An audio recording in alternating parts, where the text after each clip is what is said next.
सोलापूरचे ग्रामदैवत श्री शिवयोगी सिद्धरामेश्वर यांचा 837वा योग समाधी सोहळा मोठ्या भक्तिभावात आणि पारंपरिक विधींनी संपन्न झाला। आज सकाळी 7 वाजल्यापासून विविध धार्मिक कार्यक्रमांना सुरुवात झाली। यामध्ये लिंगास रुद्राभिषेक, लिंगाष्टबिल्व अर्चना आदी विधी श्रद्धापूर्वक पार पडले।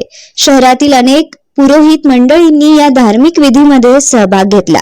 तसेच सोलापुरातील भजनी महिला मंडळांनी भक्तिमय वातावरण निर्माण करत भजन कीर्तन सादर केले। पुजारी आणि हब्बू मंडळींच्या उपस्थितीत संपूर्ण परिसर भक्तिरसात न्हाऊन निघाला। या सोहळ्याला भाविकांनी मोठ्या संख्येने उपस्थिती लावून दर्शन घेतले आणि ग्रामदैवताच्या चरणी आपली श्रद्धा व्यक्त केली। सिद्धरामेश्वर महाराज की जय। ओम गर्भाष्टमे वत्साष्टमे धरिष्टमे धरिष्टमे सिद्धवाष्टमे। मी गुरुराज महेश हब्बू, वंश परंपरागत श्री सिद्धरामेश्वर मंदिर पुजारी आहे। आज सिद्धरामेश्वरांचे 837वे शिवयोग समाधी दिवस आहे।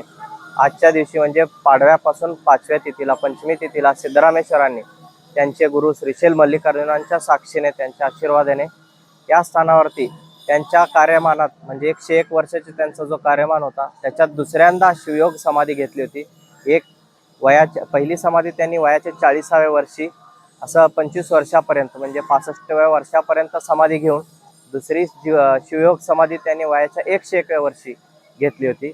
श्रीशैल मल्लिकार्जुनांना साक्षी ठेवून त्यांना गुरु मानून घेतलेली ती समाधी आहे। त्या निमित्ताने आज सिद्धरामेश्वर मंदिरात विविध कार्यक्रम होत असतात, ज्यात सकाळी 6 वाजल्यापासून ते 9:30 वाजेपर्यंत सिद्धरामेश्वरांच्या शिवयोग समाधीस रुद्राभिषेक, 108 नामावळी पठण व योग मज्जनाभिषेक व महाआरती असतो। त्यानंतर सिद्धरामेश्वरांच्या गादीस, गर्भमंदिरातील गादीस रुद्राभिषेक, रुद्राभिषेक, 108 नामावळी व महाआरती असतो। या सगळ्यानंतर भक्तांना व सेवेकरींना सिद्धरामेश्वर मंदिरातच प्रसादाचा आयोजन असतो। त्यानंतर संध्याकाळी 7 वाजता शिवयोग समाधीस पुन्हा दीपोत्सवाचा कार्यक्रम असतो।